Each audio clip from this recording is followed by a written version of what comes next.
Everyone says you cannot raise kids in a tiny home. Not enough space. Not enough storage. Not enough room to grow. But what if the people saying that have never seen what the right tiny home design actually does for a family? Because these homes are not just smaller versions of a regular house.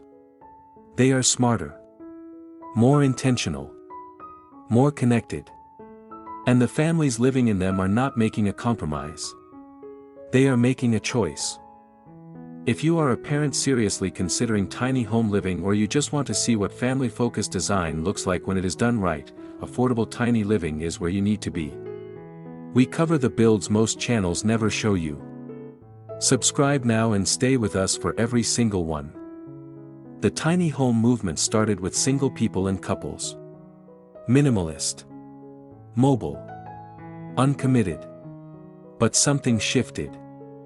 Families started paying attention. Parents started asking different questions.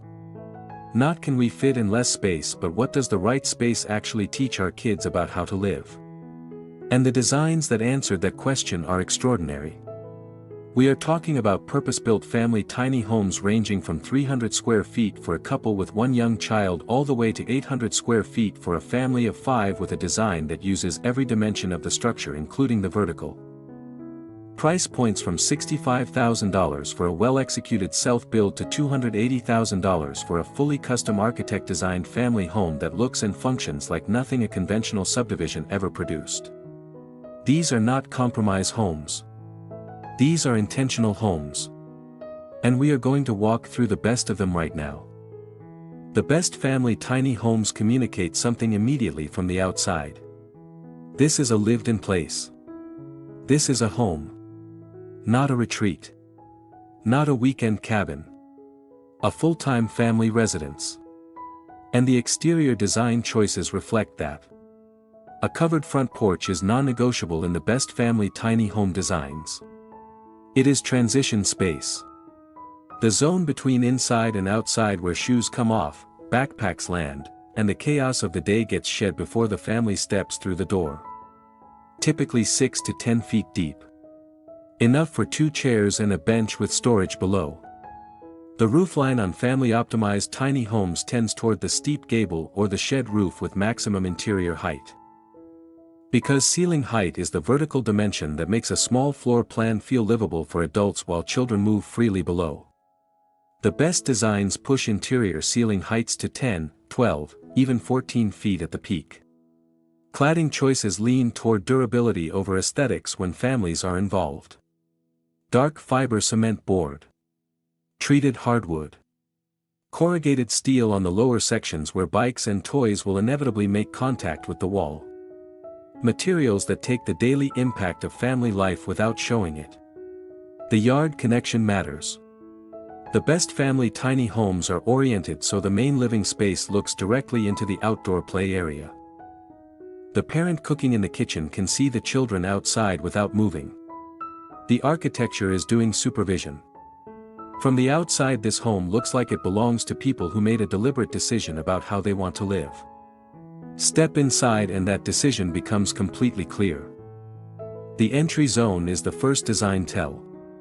Hooks at adult height and hooks at child height. A bench with cubbies below sized for small boots and school bags.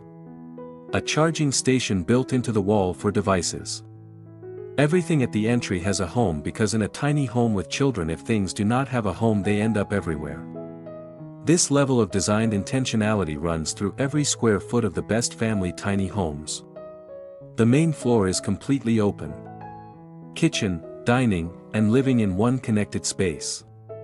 But the best family tiny homes break that open plan into defined zones using furniture placement, ceiling height changes, and floor level changes rather than walls. A half step down into the living area signals that this is the softer space. The reading corner. The play zone. The kitchen remains on the main level, slightly elevated, giving the parent a natural sightline across the entire floor plan. High windows above the kitchen. Skylights above the dining zone. Low windows at child height in the living area so children can look out at the garden from the floor. The lighting design in the best family tiny homes is deliberately multi-level. Adults experience the space at ceiling height where clerestory light creates an airy open feel. Children experience the space at floor level where low windows and warm lamp light create an intimate and safe feeling. 1 interior. 2 completely different light experiences. Both intentional. Durable everywhere. Warm where it matters. Polished concrete on the main floor. Easy to clean. Impossible to damage permanently. Rubber play mat tiles in the children's zone that lift out for cleaning. White oak cabinetry at adult height.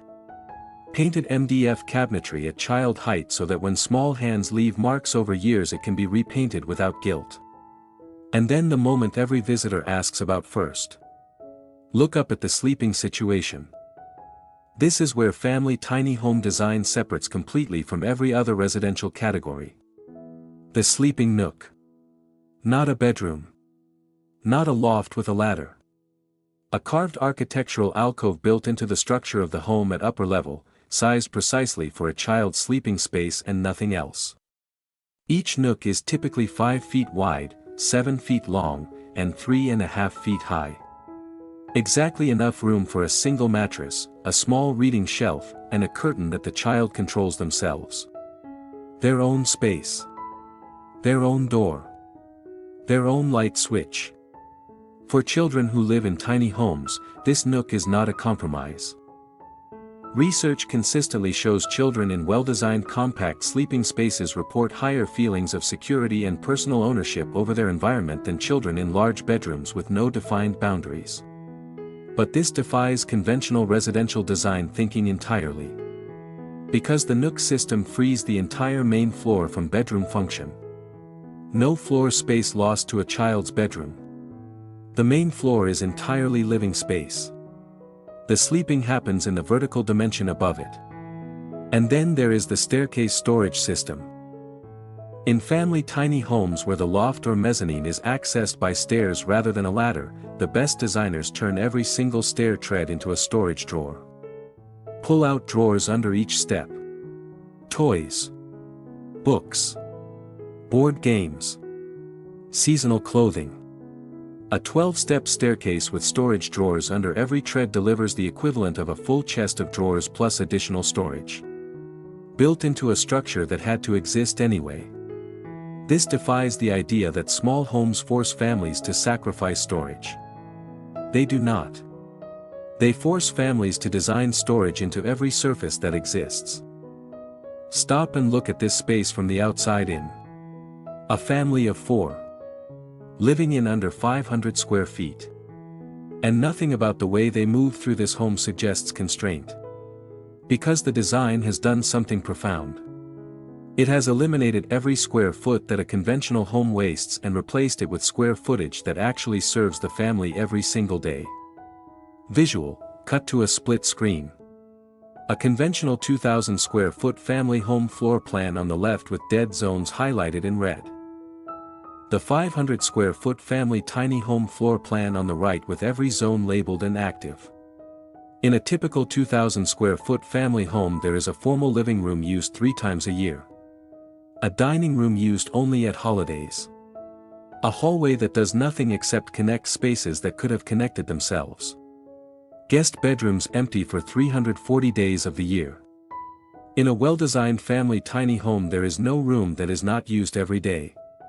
The mortgage on that 2,000 square foot home funds 20 years of payments on space the family barely occupies. The family in this tiny home paid $110,000. Owns it outright. And every room they paid for is being used right now. Visual, slow close-up of a child's drawing pinned to the wall of the living space, crayon artwork at child height, a small sign above it reading "My Wall." The architecture did not just house this family. It shaped how they relate to each other. How close they stay. How much they notice. How present they are in the same space at the same time. That is not a design feature you can itemize in a budget. But it might be the most valuable thing this home delivers. So here is the question I want you to answer in the comments. Is a well-designed tiny home actually a better environment for raising children than a large conventional house? Or is there a square footage threshold below which family life genuinely suffers regardless of how smart the design is? Because the families living in these homes say the closeness is the point. The intentionality is the gift. The limitations force them to design a life they actually wanted instead of filling rooms they did not need. But not everyone agrees. Tell me exactly where you stand.